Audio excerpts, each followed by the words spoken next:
Honored to be in Santa Barbara, even if it's just virtually. I used to be a West Coaster, so I, excuse me, I've been down there before.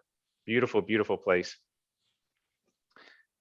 So this is something that other 1 Million Cups have been doing, and I'm just going to throw it out there. The ask for this presentation, which is, does what I do make sense by the end of this? Is it driving some level of curiosity? And who do you know that would appreciate a conversation about this topic? So everyone take a deep breath and just look at the scene. Clarity, it's my favorite C word. All right, now buckle your seatbelts. Here we go. We've all been there.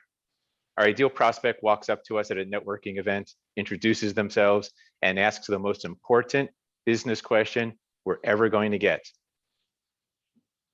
What do you do? And then we freeze, we stumble, we fumble. Sometimes if we get anything out, it's that borrowed title from our business card, or we end up vomiting a comprehensive, detailed list of industry jargon that no one really understands. And then our ideal prospect smiles and nods very politely as they excuse themselves to the bathroom. I know from experience, I've sent a lot of people to the bathroom.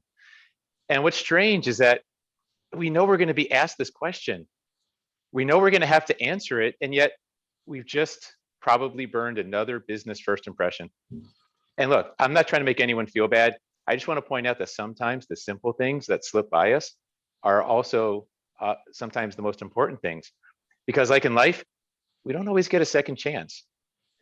So I'm Josh Zepess, and I am an identity archaeologist. And you're probably thinking, what does that mean?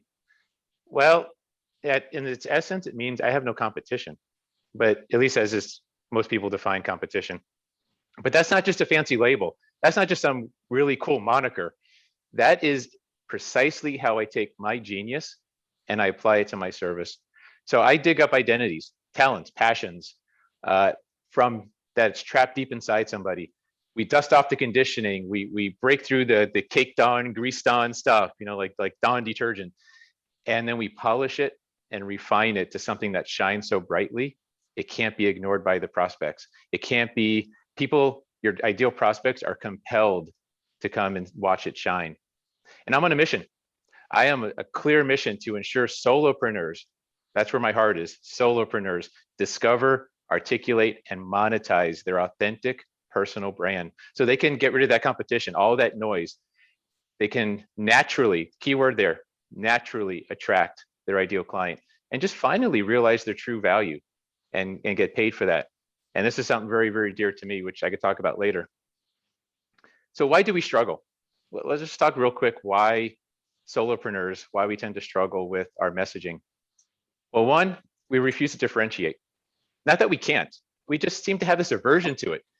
Maybe growing up, every inch of originality, self-belief, courage was beaten out of us, or maybe we just found it easier to borrow a brand from someone else.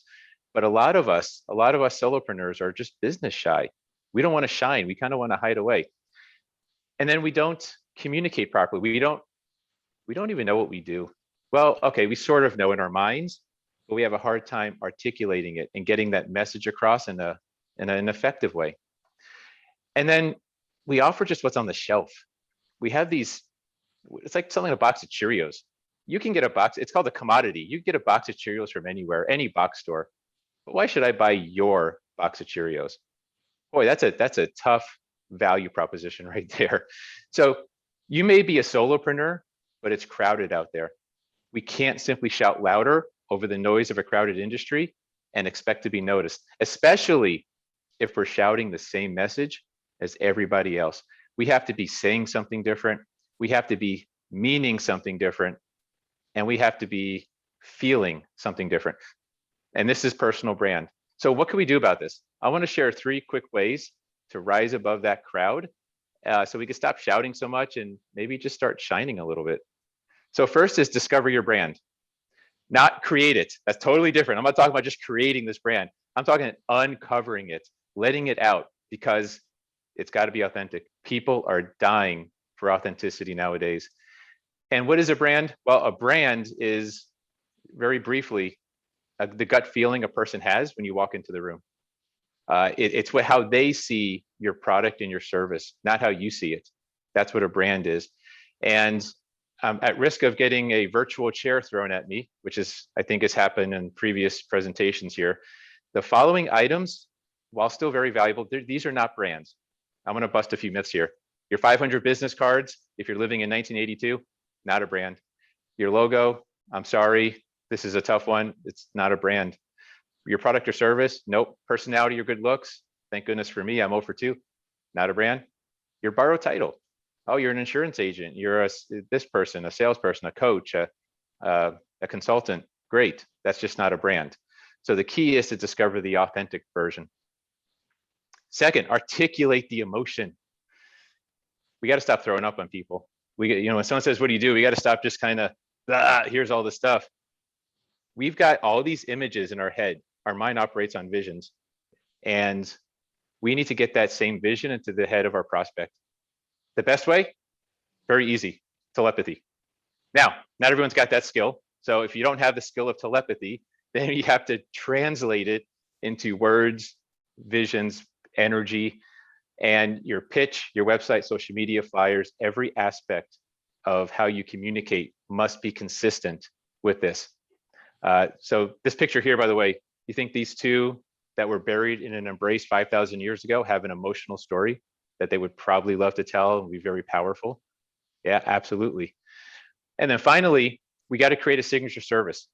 So we have to stop commoditizing what we do, even if it's a commodity.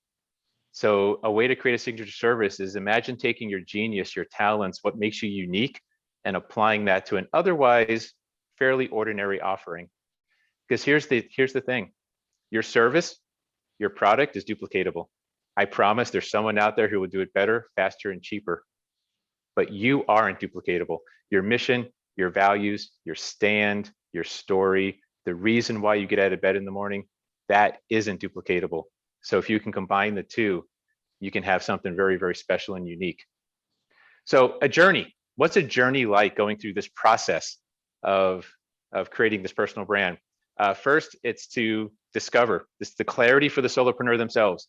You've got to be clear on what you're doing. So it starts bare bones, digging with questions.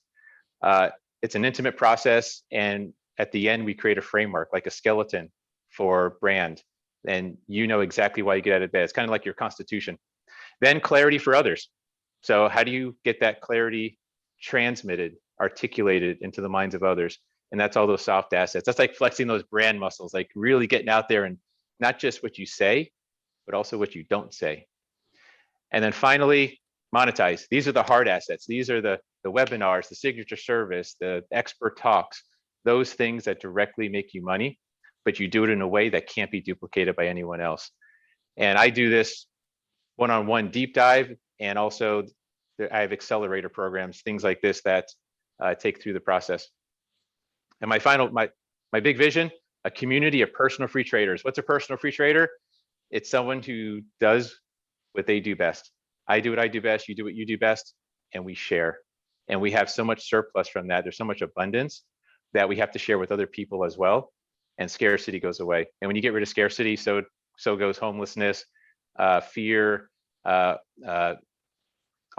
cancer, health issues, all this stuff goes away when you can get rid of scarcity. And that's me. So I'm just gonna put the ask up here again. Does what I do make sense? Did it drive some level of curiosity? We have some questions.